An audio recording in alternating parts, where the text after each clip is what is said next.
हाँ जी, तो अब हम लोगों ने कैलकुलेशन करनी है। ये हमारे पास रिलेशन आ गया, F S is equal to half M V square. तो हमें यहाँ से एस फाइंड करना है, डिस्टेंस फाइंड करना है। तो आप लोगों ने एस को यहाँ से अलग कर लिया, ये मैंने सेपरेटली इसकी कैलकुलेशन की हुई है। आप लोगों ने एस को एक तरफ कर लिया, एम वी स्क्वेयर तो फोर्स दूसरी तरफ जाके डिवाइड हो गई, यानी कि 2 से नीचे मल्टीप्लाई हो गया। अब आप लोगों ने वैल्यूज़ पुट कर दी हैं, सारी वैल्यूज़ पुट कर दी। यहाँ वेलोसिटी का स्क्वायर है, आप लोगों ने स्क्वायर फाइंड कर लिया उसका। उसके बाद साथ ही एम का स्क्वायर भी आ गया और मीटर पर सेकंड स्क्वायर भी आ गया। उसके बाद आप लोगों ने क्या काम करना है, इनको इकट्ठा कर लेना है। उसके बाद नीचे न्यूटन हम जानते हैं, 1 न्यूटन इज इक्वल टू के जी मीटर पर सेकंड स्क्वायर। तो कैंसिल आउट करें, के जी भी कैंसिल हो जाएगा, नीचे 1 मीटर है, ऊपर मीटर का स्क्वायर है, एक कैंसिल हो गया, ऊपर एक बच गया। मीटर पर सेकंड स्क्वायर भी ऊपर है, सेकंड स्क्वायर ऊपर भी है, दोनों कैंसिल आउट हो जाएंगे। तो हमारे पास 400 जब डिवाइड होगा 50,000 के ऊपर, तो ये कैंसिल आउट करके 125 आएगा। उसके बाद हमारे पास जस्ट 1 मीटर बचा था। तो इस तरह हमारे पास जो डिस्टेंस आ गया वो 125 मीटर आ गया। तो ये कैलकुलेशन आप लोगों ने देख लेनी है और साथ इसे नोट भी कर लेना है। उसके बाद जी हमारे पास पेज नंबर 173 के ऊपर एग्जांपल है जी। ये पावर से रिलेटेड है। पावर का फार्मूला ऊपर आप लोगों के सामने लिखा है, work over time, work done over time इसका फार्मूला है। स्टेटमेंट पढ़ते हैं जी, कहता है a man M one takes 80 second in lifting a load of 20 newton through a height of 10 metre. कहता है एक आदमी है जो 80 सेकंड लेता है एक लोड को उठाने में, और लोड का वेट जो कि हमारे पास गिवन है वो है 200 न्यूटन। अब उसको उठाना कितना, उठाना उसको 10 मीटर है, यानी कि एक 200 न्यूटन के लोड को 10 मीटर तक उठाने के लिए आदमी को जो टाइम लगता है वो 80 सेकंड है। उसके बाद क्या कह रहा कहता है जी, while another man M2 takes 10 seconds in doing the same work. अब करता है कि दूसरा आदमी है M2, वो भी यही काम कर रहा है, यानी कि वो भी 20 न्यूटन का जो वेट है उसको उठा रहा है 10 मीटर तक, लेकिन वो आदमी जो टाइम लेगा ना वो 10 सेकंड है। पहले वाला ये काम कर रहा था 80 सेकंड में, अब जो दूसरा काम कर रहा है वो इसको 10 सेकंड में कर रहा है। तो अब हमें कहता है फाइंड क्या करना है, कहता है find the power of each. तो अब हमें सेपरेटली उन दोनों की पावर फाइंड करके देनी है। आइए इसका सोल्यूशन देखते हैं। सोल्यूशन के अंदर सबसे पहले जो हमारे पास गिवन चीज़ आप लोगों ने लिखनी, वो हमारे पास फोर्स है, फोर्स 200 न्यूटन है। उसके बाद एस यानी कि डिस्टेंस है वो 10 मीटर है। अब हम लोग हमारे पास time taken by man one कितना, T1 80 सेकंड है, time taken by man two वो हमारे पास 10 सेकंड है। अब हमें फार्मूले में, पावर के फार्मूले में आपको मैंने दिखाया था कि पावर फार्मूले में दो चीज़ें आती हैं, एक वर्क डन आता है और एक टाइम आता है। वर्क डन तो यहाँ हमारे पास है, लेकिन टाइम हमारे पास गिवन है लेकिन वर्क डन नहीं है। तो पहले हम लोग वर्क डन फाइंड करेंगे, दोनों के लिए सेम ही होगा। वर्क डन का फार्मूला होता है F cross S. F means force and S means अब जो डिस्टेंस ट्रैवल करेगी बॉडी वो है।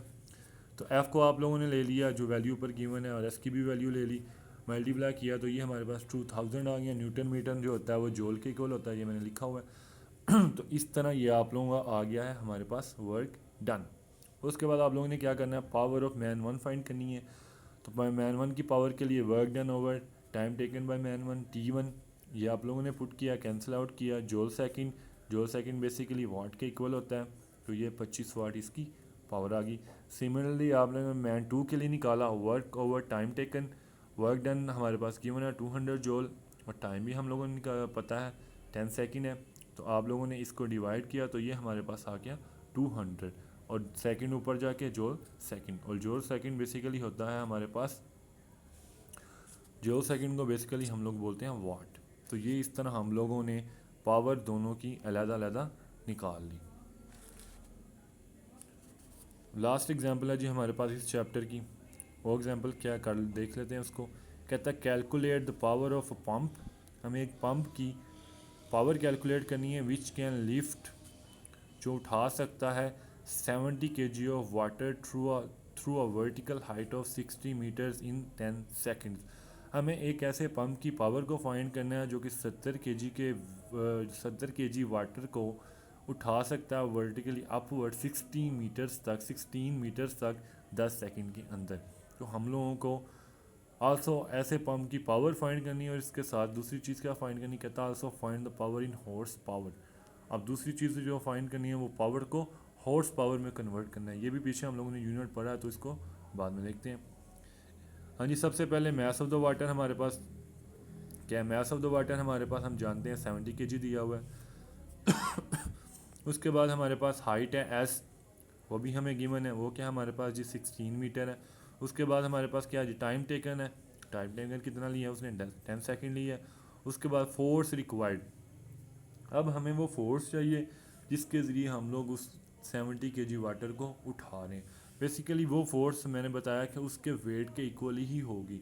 जितना हम किसी ऑब्जेक्ट को उठा रहे होते हैं बेसिकली हम उसके वेट के इक्वली उसके ऊपर फोर्स अप्लाई कर रहे होते हैं, तभी वो वेट ज़मीन से उठ रहा होता है। तो फोर्स और वेट बराबर होंगे। अब वेट का क्या मामला, हमारे पास फार्मूला जिसका एम जी, एम की वैल्यू भी हमें गिवन है जी, हम लोग जानते हैं 10 मीटर पर सेकंड स्क्वायर होता है। आप इन दोनों को मल्टीप्लाई करें तो दूसरी चीज़ हम जानते हैं केजी मीटर पर सेकंड स्क्वायर को न्यूटन बोलते हैं, तो ये न्यूटन आ गया। इस तरह हम लोगों ने पावर निकाल ली। अब पावर निकालने के बाद इस तरह हम लोगों ने फोर्स निकाल ली। अब फोर्स निकालने के बाद हम लोगों ने जो चीज़ फाइंड करनी है वर्क डन फाइंड करना है। वर्क डन क्यों फाइंड करना है, क्योंकि पावर के फार्मूले में जो एक चीज़ आती है वो वर्क डन आता है और दूसरी चीज़ टाइम आती है। टाइम तो हमें पता है या 10 सेकेंड यूज़र है, लेकिन हमें वर्क डन नहीं पता। वर्क डन फाइंड करने के लिए ही हम लोग फोर्स को फाइंड करने हैं, तो वर्क डन का फार्मूला यूज़ किया। वर्क डन यानी कि डब्ल्यू का फार्मूला होता है एफ क्रॉस एस। फोर्स हम ऊपर निकाल चुके हैं 700 न्यूटन, एस हम लोगों को पता है 16 मीटर। इन दोनों को आप लोग मल्टीप्लाई कर देंगे तो ये 11,200 जूल आ जाएगा। तो ये हम लोगों ने निकाल दिया वर्क डन। अब हम लोगों ने निकालनी है पावर, तो पावर का फार्मूला हम लोग जानते हैं W over T. W mean work done, T over time taken.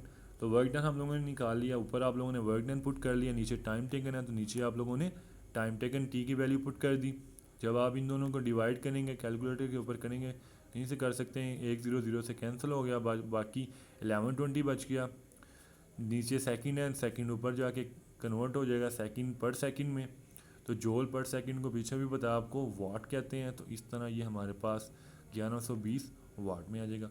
अब उसने हमें एक जो और चीज़ कहा हुआ क्वेश्चन में फाइंड करने को, वो क्या चीज़ है, कहता है also find the power in horse. तो हमें पावर को भी हॉर्स में बताना है।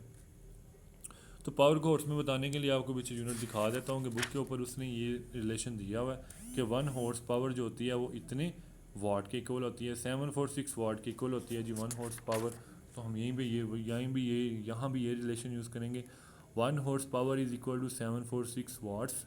अब हम लोगों को पावर फाइंड करनी है, हॉर्स पावर फाइंड करनी है। तो आप लोग जितना हॉर्स पावर इतने वाट्स के इक्वल होती है तो आप इसको इतने पे डिवाइड करवा देंगे तो ये हॉर्स पावर में कन्वर्ट हो जाएगा।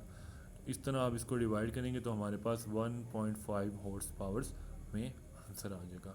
तो इस तरह ये आप लोगों के एग्जांपल्स कंप्लीट हो गई हैं।